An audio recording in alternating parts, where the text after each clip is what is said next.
Hi, my name is Raid Abdul. I would like to talk to you about a subject that some people are interested to know about. First of all, I would like to introduce myself, my background, where I came from, and that would be a good idea before to start talking about anything else. I'm originally Palestinian. That's a land in the Middle East. People there they speak Arabic. It's kind of difficult or hard language to learn, but it's interesting too. And it has 28 letters in it, and that's my native language. Anyway, okay. And this land is this issue, the Palestinian land, is a controversial one because so many religions are there. So many religions were found there, established there. So many races lived there. Like 5,000 years ago, people from some Greek islands migrated to that land, and they were called Philistines. Those people originally are not Arabs, but by the time they uh, got used to the language, they learned the language, and they spoke Arabic. And at the north of the Palestinian borders, there used to be the Lebanese people, and they are still there. And at the east, the Syrians, and from the south, the Arabian Peninsula, and from the west, the Egyptians, and the Mediterranean Sea. So you'd imagine how many cultures are surrounding that land.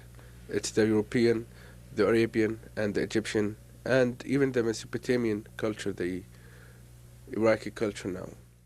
In Palestine, you would see a Muslim, a Jew, and the Christians living in one neighborhood. That has been through the history and is still going on right now. So many people converted to Islam. Some people stayed Christians, and some people who are originally Jews stayed as they were. Let's say my parents. We migrated from the Arabian Peninsula 600 years ago, and my grandfathers they settled there because Palestine, comparing it to the Arabian Peninsula, it's a green land. It has rivers in it. It has trees, and the Arabian Peninsula is more like a desert. I used to see my mother crying sometimes, and I used to ask her, "Why are you crying?" And she said, "Well, you don't understand this, but in the future, if you don't have, if you really feel that you are not accepted in a place, you really feel hurt." I have no problem with those people who migrated there to live as we lived. By the way, my parents' neighbors were Jews. They spoke Arabic and they spoke Hebrew, and they got along with each other. To live a good life, they migrated to the Gulf states like Kuwait, Saudi Arabia, and United Arab Emirates and other states. And I was one of them. I was one of the Palestinians who were born outside Palestine in those rich Gulf states. Um, and I grew up, I really loved that place. I grew up in Kuwait. But for the Palestinians, as it is for the Jews, by the way, the Jews, wherever they live, wherever they go, they still have that attachment with the land of Palestine, as it is for the Palestinians. Would you like a glass of water? Yeah. How am I doing? I don't know. Tom Radke. An evening out with Tom Radke. Starring Tom Radke. It's the lead. And a little music from the Animals. Good times. Yeah. What have I been thinking about? Well, no, I don't want to get into that. How about homelessness in America? I watched. I think tonight was the last episode of that series that PBS did about the Great Depression. With Roosevelt? About just the whole scene. I saw a couple of I saw little bits of some of the earlier episodes, and it was interesting. But this was the stuff it was at the very end of the Depression, because like the U.S. got involved in the war, and so all these people who didn't have jobs because of the Depression all of a sudden had jobs because they needed people to make boats and guns and stuff for the war, and so all of a sudden everybody was rich, and so the Great Depression ended. I mean, it makes you wonder if the government would ever consider having more wars just because it provides employment and stuff like that for people, It worked then. I wonder if, because that's one of the major, I think that's has continued to be one of the major reasons why our economy has gone so well, because we had the Cold War, so there was always these jobs for people to develop airplanes like a Boeing, and to develop computers and all kinds of stuff to fight the wars, or just the Cold War, just to make us look really mean. And now that's over, and now we're in a recession, and they're downsizing the military and all that, and so it makes you wonder if if there's enough power amongst people in power, if they're going to decide that that's the way to get the economy going again, is to create some sort of enemy that we can have, so that everybody will have jobs to fight the enemy, even though we don't really have an enemy, you know what I mean? Undoubtedly. Anyway, some of the acts that they did, I'm not saying my opinion in this. I don't support terrorism anywhere. I didn't support PLO. I don't really know if they meant something in this name, but the meaning of Fatah is the opening of something. Maybe they meant the liberation of Palestine.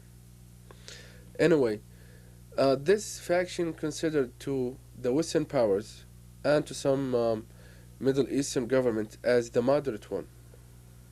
They want Palestine back from the river to the sea, but in a moderate way. He's not stronger than you. He's not better than you. So that's what happened with Abu Nidal, who's a terrorist, and Abu al-Abbas.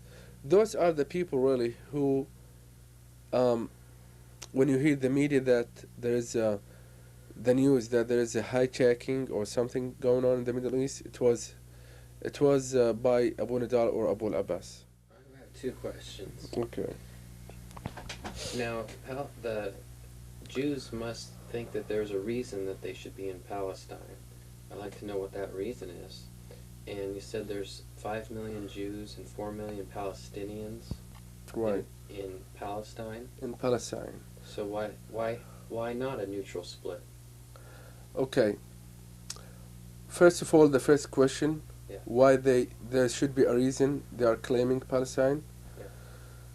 Actually, they have lived there many thousand years ago. Okay. All right. And we lived there, so we split the land. Palestine used to live there Jews, Christians, and Muslims. When they left Kuwait, when they left Palestine, but really they created another problem, which is nationalism. People there, they never been nationalists. Okay, I'm a Kuwaiti, you are an Iraqi. We all speak the same language. We all have the same culture. It's like Latin America. Latin America is almost one culture, right? But then some borders there created different countries. The same thing happened to the Middle East. It's the borders. Actually, if you follow the Middle Eastern borders, if you look at the map and see the borders, it's really funny because it's like squares and circles. It's not natural borders. It looks like that one British general sat down and said, okay, this is the map. We're going to create 22 countries out of one country.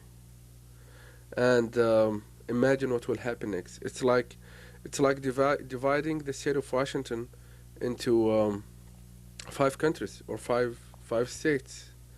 This would be for the Mexican, like central Washington, where the farmers are. This would be for the Indians, and this would be for the, let's say, Scandinavians, Okay. and this would be for such and such people. And imagine what will happen. The the sources of the land will be divided, and it has been throughout history that if it's a land and the sources are divided, they're going to be fight over the sources, like water and electricity and everything. But if we were united, there would be nothing like this.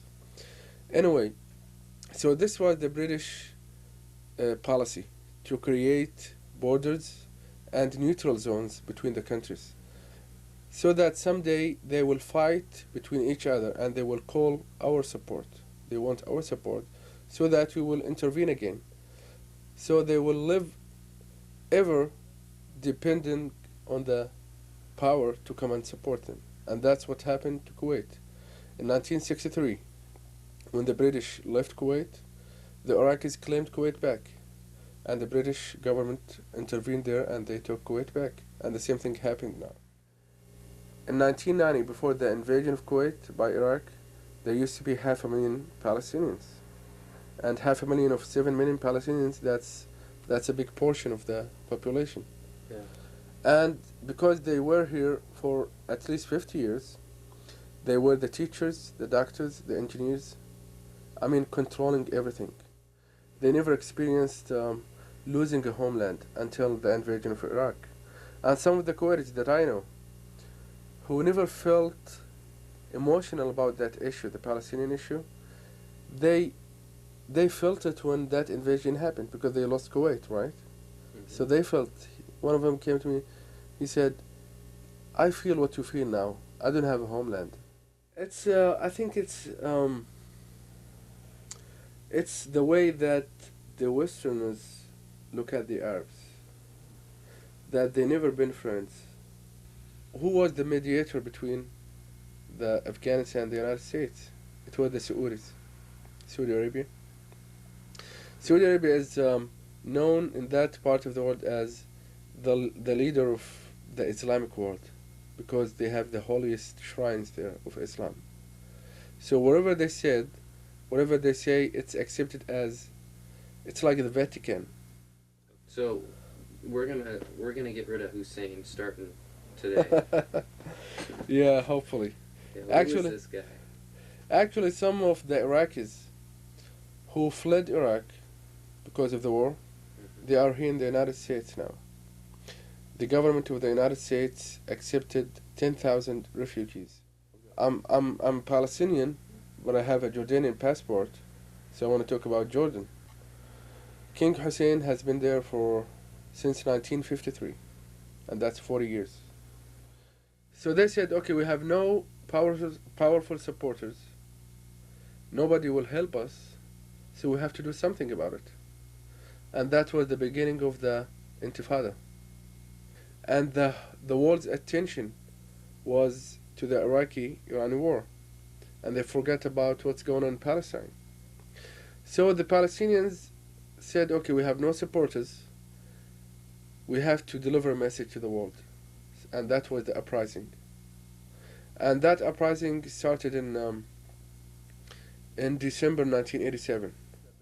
You could interpret it in different ways.